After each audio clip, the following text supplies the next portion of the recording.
Shalom. Hayu, sini nak. Bude mau cerita sesuatu sama Hayu.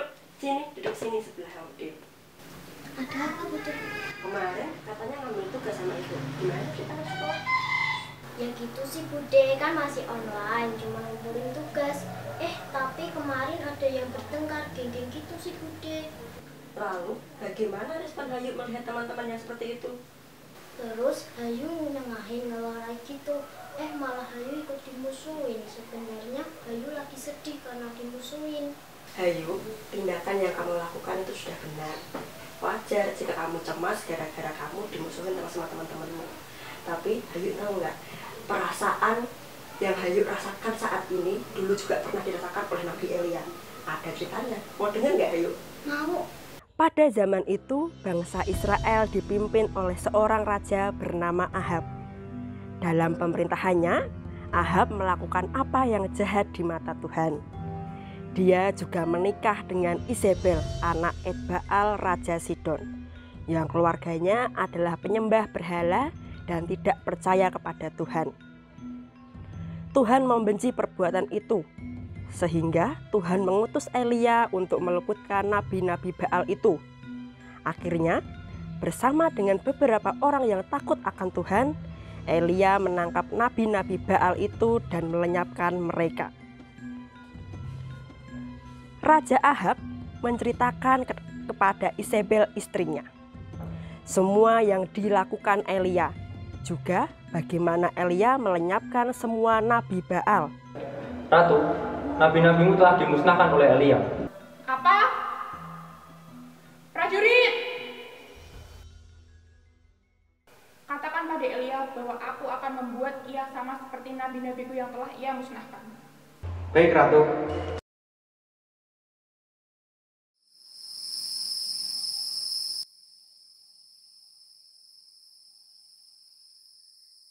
Nabi Elia, aku ingin menyampaikan pesan dari Ratu Isabel. Engkau telah memusnahkan nabi-nabiku. Sekarang aku bersumpah kepada dewa bahwa aku akan memusnahkanmu seperti yang kau lakukan kepada nabi-nabiku. Mendengar pesan yang disampaikan oleh utusan Isabel, Elia menjadi ketakutan dan melarikan diri untuk menyelamatkan nyawanya menuju Beersheba. Setelah perjalanan dan tiba di Beersheba, wilayah Yehuda, akhirnya Elia memutuskan untuk melanjutkan perjalanannya sendiri. Cukup di sini saja. Biarkan aku melanjutkan perjalananku sendiri. Begitulah Elia meninggalkan bujangnya di tengah perjalanan memasuki padang gurun. Di tengah perjalanannya, Elia mengalami ketakutan yang sungguh besar, hingga rasanya ia telah putus asa. Lalu ia memutuskan untuk berhenti dan duduk di bawah pohon ara.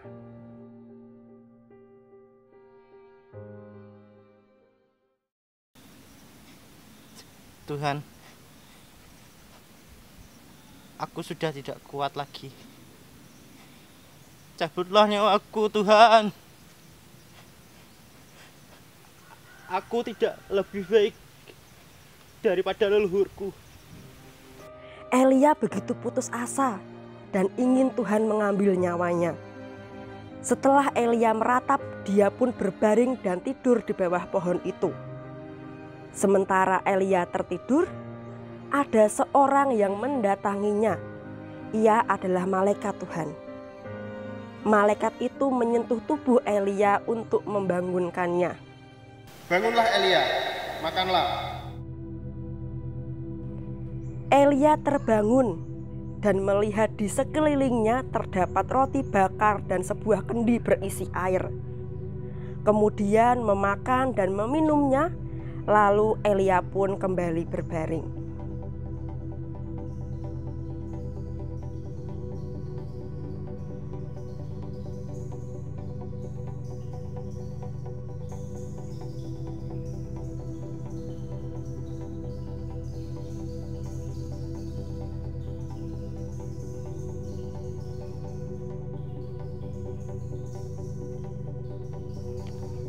Malaikat Tuhan pun datang untuk kedua kalinya dan membangunkan Elia.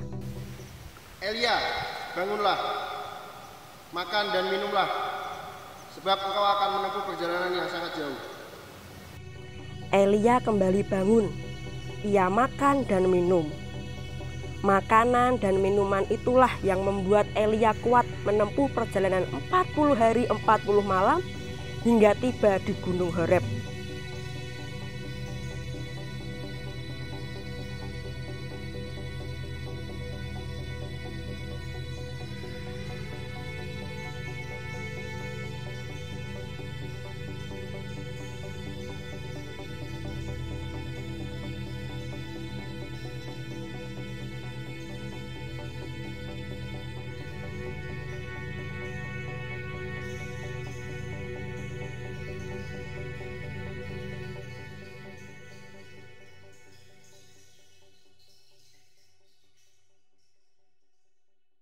Setelah sampai di Gunung Horeb, Elia menemukan sebuah gua. Kemudian bermalam dia di gua itu. Lalu datanglah suara Tuhan dan didengar oleh Elia. Hei Elia, mengapa engkau di sini? Hamba telah melakukan pekerjaanmu Tuhan, tetapi bangsamu Israel mengingkari janji dengan engkau. Mereka menghancurkan mezbahmu dan juga membunuh nabi-nabimu. Hanya hamba sendiri yang masih hidup, dan sekarang mereka hendak memburu hamba. Keluarlah dan berdirilah di hadapanku di atas gunung itu.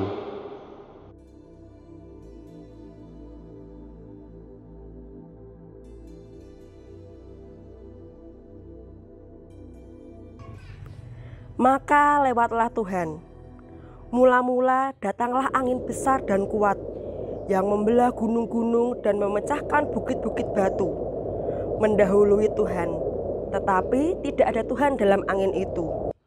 Dan sesudah angin itu datanglah gempa, tetapi tidak ada Tuhan dalam gempa itu. Dan sesudah gempa itu datanglah api, tapi tidak ada Tuhan dalam api itu. Dan sesudah api itu datanglah bunyi angin sepoi-sepoi basah, dan tidak ada suara yang berkata, Kembalilah ke Damsyik melalui padang gurun. Setibanya di situ, urapilah Hazael menjadi raja Aram.